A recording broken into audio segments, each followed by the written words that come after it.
Terima kasih Anda masih bersama kami. Bagi Anda yang baru saja bergabung, kami sampaikan kembali informasi pilihan pagi ini.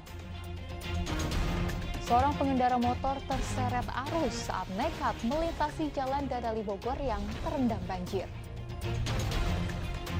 Gubernur Jawa Barat mengingatkan adanya potensi ancaman krisis pangan yang bisa terjadi tahun depan.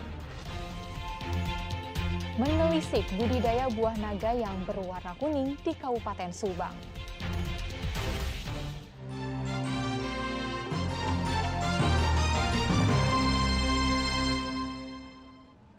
Kita ke informasi selanjutnya. Gubernur Jawa Barat Ridwan Kamil meninjau panen raya padi di Subang. Pemerintah Provinsi Jawa Barat berupaya mengantisipasi kerawanan pangan yang diprediksi akan terjadi tahun depan. Panen raya padi di lahan 1 hektar yang berada di Desa Bojong Tengah, Kecamatan Pusaka Jaya, Subang, hari Rabu dihadiri oleh Gubernur Jawa Barat. Proses panen menggunakan alat pemotong padi modern. Dalam kesempatan ini, Gubernur meminta para petani agar bisa terus menjaga dan mendukung Jawa Barat sebagai provinsi juara benih di Indonesia. Terbukti dengan beragam jenis benih padi unggul yang berhasil dikembangkan di Jawa Barat. Tak heran Jawa Barat mampu memproduksi lebih dari 9,1 juta ton beras hingga surplus. Kita benih-benih juara dari berbagai lembaga menjadikan Jawa Barat sebagai provinsi yang benih tanaman khususnya untuk padi ini terbaik di Indonesia.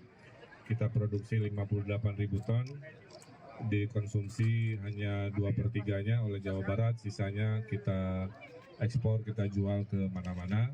Dan karena benih dan bibit yang baik ini menyebabkan padinya berkualitas dan panen berlimpah.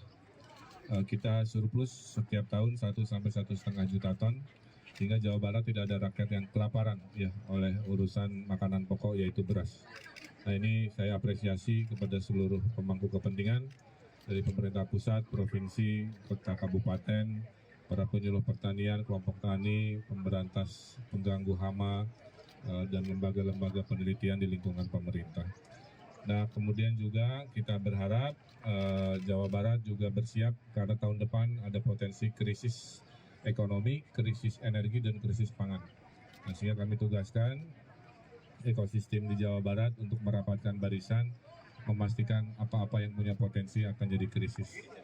Pemerintah Provinsi Jawa Barat saat ini tengah menginventarisir potensi kekurangan pangan yang potensial terjadi tahun depan, terutama pada produk pangan yang selama ini memiliki ketergantungan impor, seperti salah satunya kedelai.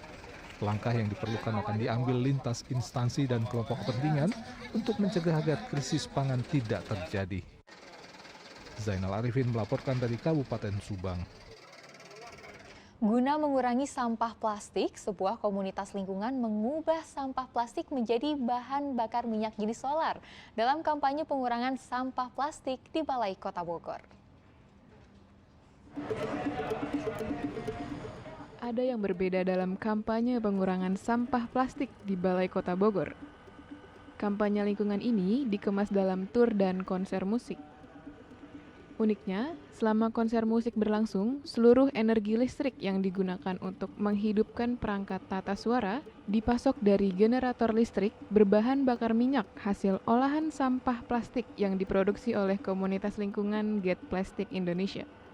Selain konser musik, mereka juga akan mengadakan tur dari Bogor ke Bali menggunakan mobil berbahan bakar solar dari olahan sampah plastik. Kampanye ini digelar untuk mengedukasi masyarakat agar lebih mengenal isu sampah plastik dan mendorong pemerintah untuk lebih serius dalam menangani permasalahan sampah plastik. Kampanye tentang lingkungan, mungkin dengan tur ini bisa mengedukasi masyarakat ataupun membangun awareness dari masyarakat bahwa sebenarnya plastik yang kalian buang sembarangan yang ada di tong sampah itu punya nilai energi.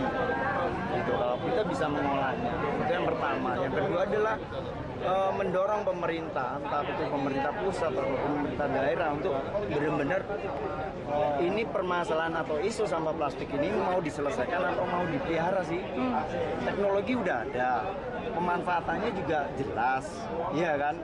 Itu SDM ada, dana apalagi, iya kan? Kan tinggal mau atau tidak. Sifat sampah plastik yang tidak mudah terurai tentunya menimbulkan kekhawatiran terutama bagi para aktivis lingkungan. Dengan adanya inovasi pemanfaatan limbah plastik, diharapkan dapat meminimalisir pencemaran lingkungan. Karena selama ini plastik mungkin jadi momok ya. Apalagi kita masih bisa temukan masalah-masalah itu di sungai, di laut, di hutan, dan juga di TPA. Dan ini ternyata bisa mereduce masalah itu dengan cara mengubah plastik yang tidak bisa didaur ulang menjadi lebih berguna dan dijadikan energi. Pemerintah Kota Bogor akan menindaklanjuti hasil karya anak bangsa, BBM dari olahan limbah plastik kepada Kementerian Energi dan Sumber Daya Mineral, agar bisa dipasarkan dan digunakan bagi masyarakat luas. Karena dinilai sebagai salah satu solusi yang baik dalam mengatasi masalah sampah plastik di Indonesia. Tidak perlu lagi energi lain-lain mengolah dari sampah plastik yang ada untuk kemudian mendorong kegiatan-kegiatan ini. Pak, ini mungkin nggak dimasukin ke dinas untuk jadi industri? Sangat mungkin, tapi tentu kita harus pelajari legalnya bagaimana, aturannya. Kami akan koordinasi dengan Bu Dirjen dan teman-teman di kementerian. Dari data Kementerian Lingkungan Hidup dan Kehutanan, Indonesia menduduki peringkat kedua di dunia sebagai sumber terbesar penghasil sampah plastik. Iwan Kurniawan melaporkan dari Kota Bogor. Budidaya buah naga kuning bisa menjadi bisnis yang menjanjikan. Seorang petani milenial di Subang berhasil meraup keuntungan puluhan juta rupiah per bulan dari budidaya buah naga kuning.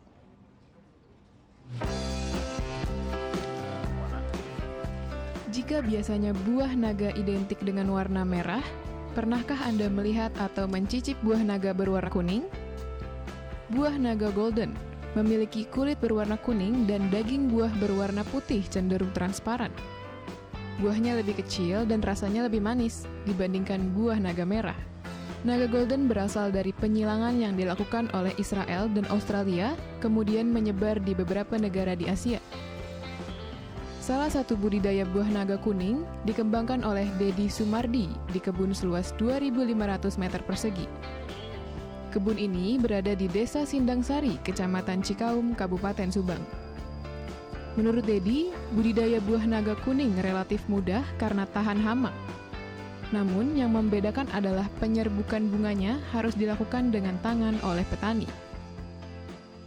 Buah naga golden ini relatif dia bandel ya, jadi karena memang batangnya lebih hijau. Kalau batang hijau kan otomatis klorofil pada tanaman itu lebih tinggi. Jadi kalau klorofil tinggi, tanaman sehat, otomatis dia tidak mudah terserang sama penyakit. Jadi ada keunggulannya di situ, cuman kekurangannya ketika berbunga dia harus diserbukan secara manual. Selain unggul dari segi rasa, buah naga golden juga berkhasiat untuk kesehatan. Buah yang masih langka ini memiliki kandungan magnesium, fosfor, kalium, dan kalsium yang lebih tinggi daripada varietas berkulit merah. Maka tak heran jika harga buah naga golden mencapai Rp150.000 per kilogramnya, 6 kali lipat harga buah naga merah yang Rp25.000 per kilogram. Oleh karena itu, budidaya buah naga kuning menjadi bisnis yang cukup menjanjikan. Dalam 1 bulan bisa meraup keuntungan puluhan juta rupiah. Zainal Arifin melaporkan dari Subang. Informasi tadi mengakhiri jumpa kita hari ini. Atas nama rekan yang bertugas, saya Tia Anissa mengucapkan terima kasih atas kebersamaan Anda. Selamat beraktivitas dan sampai jumpa.